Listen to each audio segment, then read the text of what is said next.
Question देखिए, question 16 का B number. ABCD एक समलंब चतुर्भुज है जिसकी भुजा ए बी भुजा डीसी के समांतर है और ई एडी का मध्य बिंदु है।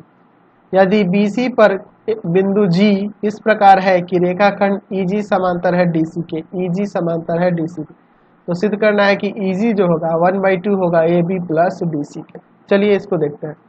दिया क्या है, पिछले क्वेश्चन की तरह ही है। दिया है कि एबीसीडी एक समलंब चतुर्भुज है, समलंब चतुर्भुज है, समलंब चतुर्भुज है, और जिसमें कह रहा है कि ए बी समांतर है डीसी के, ठीक है, और ई जो है एडी का मध्य बिंदु है, एडी का मध्य बिंदु है, ई जो है एडी का मध्य बिंदु है, ई एडी का मध्य बिंदु है, ठीक है।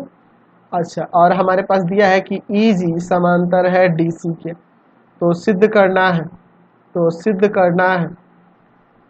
करना है कि ईजी जो होगा 1/2 होगा A B plus D C के, ठीक है।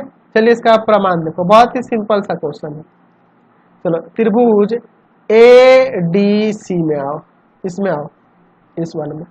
अच्छा, चूंकि आपके पास ई जो है ना आपका एडी का मध्य बिंदु दिया है, एडी का मध्य बिंदु है। अच्छा, यहाँ पे हम लोग ये भी लिख सकते हैं तथा ईओ समांतर डीसी। क्यों? क्योंकि आपके पास ये दिया है ना जी, ईजी समांतर डीसी, तो ईओ भी तो समांतर हो जाएगा ना जी। चलिए अब देखिए, इसलिए हम लोग यहाँ कह सकते हैं कि ओ एसी का मध्य बिंदु होगा, एसी का मध्य बिंदु होगा। कैसे होगा आपको पता है, वही मिड पॉइंट थ्योरम के प्रतिलोम से, ठीक है, उसी के प्रतिलोम से यह हो रहा है। चलिए अब देखो, तो यह मध्य बिंदु हो गया। अच्छा देखो, अब इस त्रिभुज में दो भुजाओं के मध्य बिंदुओं को मिलाने वाली रेखा तीसरे भुजा के आधी होती है, यानी कि यहाँ से ईओ जो होगा हाफ हो जाएगा डीसी का, हो जाएगा ना। पहला समीकरण कैसे होगा, तो वही बाई मिड पॉइंट थ्योरम।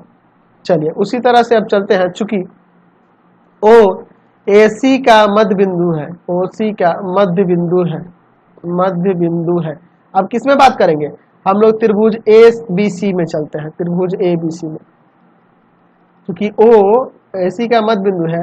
और यहाँ पर हम लोग ये भी देख रहे हैं, हम लोग ये देख रहे हैं यहाँ पर देखो, और यहाँ पे ये जो ओजी होगा समांतर हो जाएगा ए बी के, तथा ओ जी समांतर हो जाएगा ए बी के। क्यों? क्योंकि आपका ईजी समांतर होगा ना ए बी के, क्योंकि ए बी समांतर है आपके डी सी के, इसलिए। चलिए तो यह देखो, यह समांतर हो गया इसके, और यह मध्य बिंदु है, तो ये जाहिर सी बात है जी भी जो होगा, जी बी सी का मध्य बिंदु है, मध्य बिंदु है। और दो भुजाओं के ये कैसे हुआ, ये भी लिख देते हैं, मिड पॉइंट थ्योरम के प्रतिलोम से।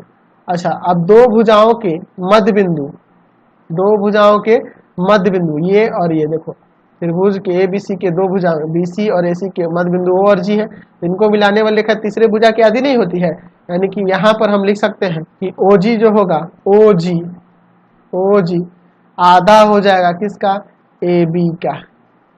सेकेंड नंबर समीकरण कैसे हुआ, तो वही मिड पॉइंट थ्योरम से।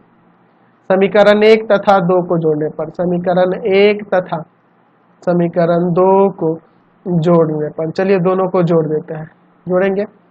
ई ओ प्लस में ओ जी बराबर में 1/2 डी सी और प्लस में 1/2 ए बी। यहाँ 1/2 कॉमन होगा, और ओ ई ओ और ओ जी जुड़ेगा तो ईजी हो जाएगा, ईजी बराबर में 1/2 डी सी प्लस में ए बी। यह आपका प्रमाणित हो गया, समझ गया। चलते हैं, लास्ट क्वेश्चन है, उसको देके चैप्टर कंप्लीट हो जाएगा। अगला देखते